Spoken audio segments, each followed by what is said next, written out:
Taking a boat ride and navigate the majestic Lake Kivu is one of the memorable experiences one can have while in western Rwanda.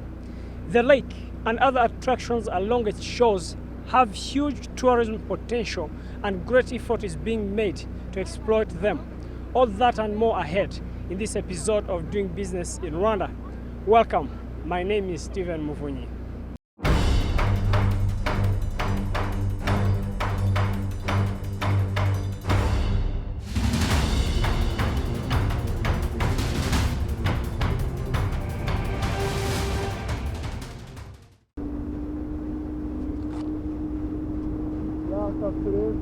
I'm happy to be here.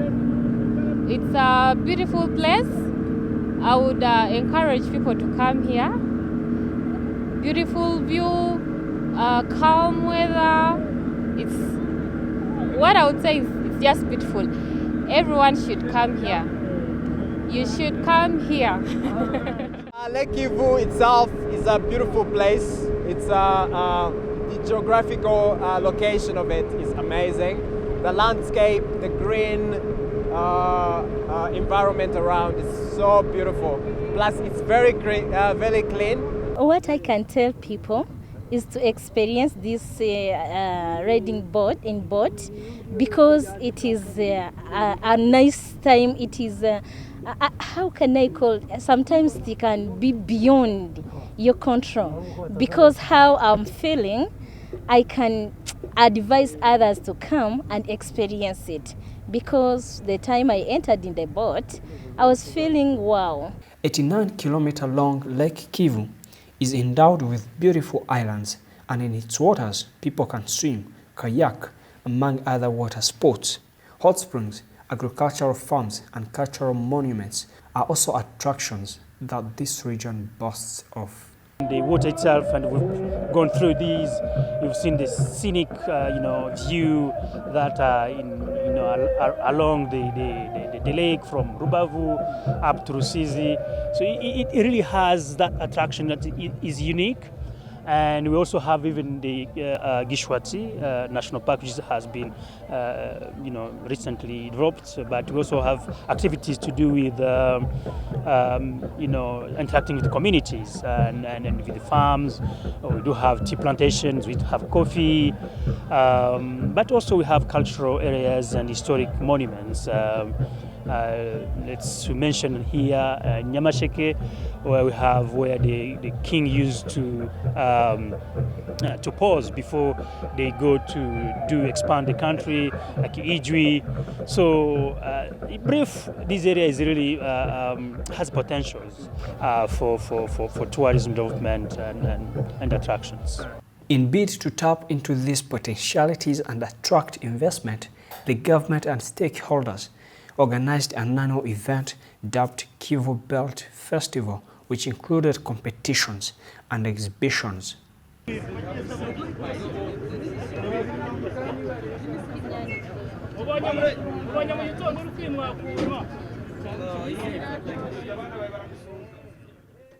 Kivu Belt Festival had a component for investment showcase, but there was also activities for the locals to do some water sports, all this to showcase that there is so much they can do to attract people in terms of activities, and also entice the investors to actually put their money into hospitality establishments. The investment opportunities are available across the entire belt of the Kivu Lake, which of course starts from Rubavu all the way to Rusizi, and some of those include some eco resorts, some golf resorts, and of course some activities for active tourism or adventure tourism. So all those are things that really the local investors can really tap into. I found again opportunity to invest into hospitality, where I did invest in constructing a hotel called Nyungwe Top View Hotel, which is on the vicinity of Nyungwe National Park.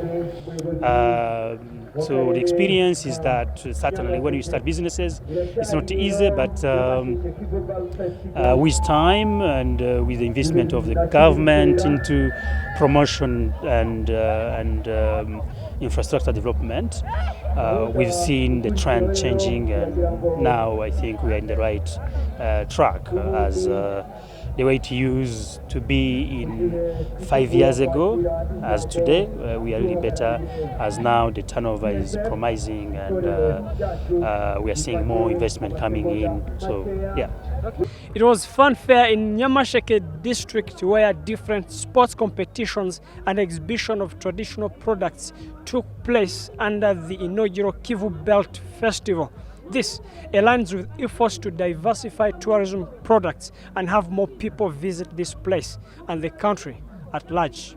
We have a lot of potentialities. We have a lot of products that we can offer in tourism, basing at home, starting at home. For instance, we have traditional technology. You see, we have Buzima means health garden, whereby traditionally we got medicines from herbs based at home in Muhira always. To get glue, we could get glue from flour. You take sorghum using this kind of grinder without going to the machine, and you get flour. You see, iron making or materials based on metallic, we could get them via that skill that you can see from there. Honey comes from beehive.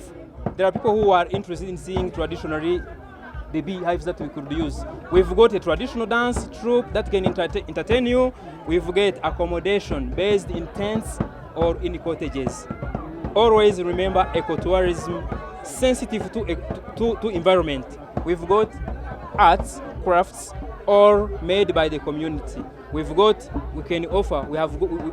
potentiality of offering tour in the Lake Kivu.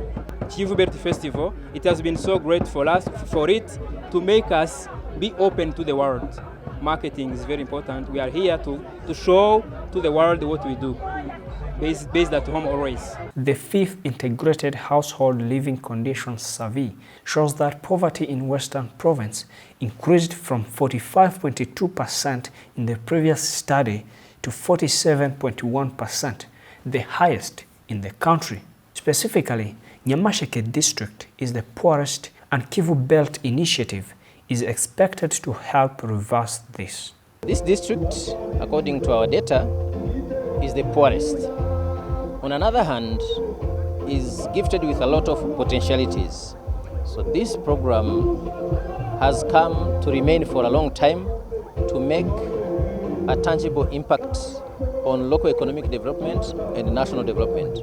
The potentialities lie from tourism. It has the most beautiful areas on the Lake Kivu and this district. The biggest processing plants for coffee export and all that are here. So we look forward to have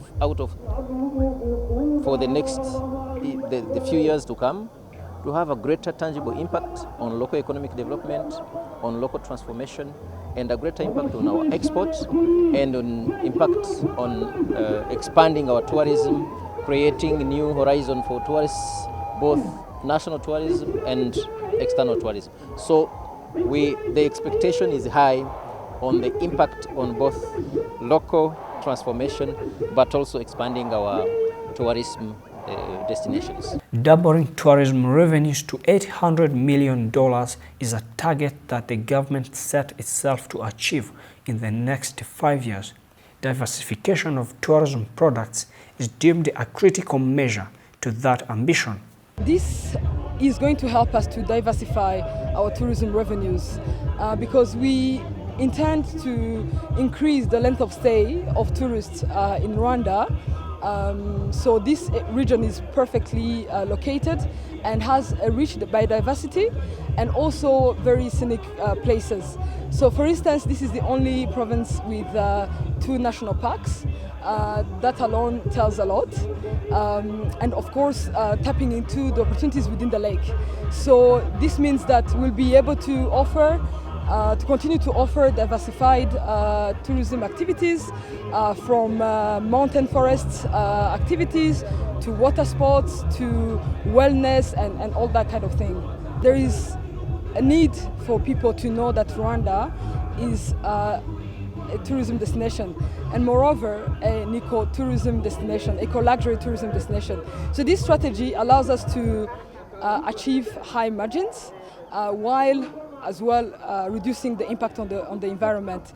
This helping us to sustainably develop the tourism industry and meeting that target. This one will be replicated. We are working in tandem with RDB and the province and different districts. First and foremost on the whole Kivu Belt. Each of the districts that are on the Kivu Belt will have a similar event, 3 to 4 events in there, but also other regions, the parks.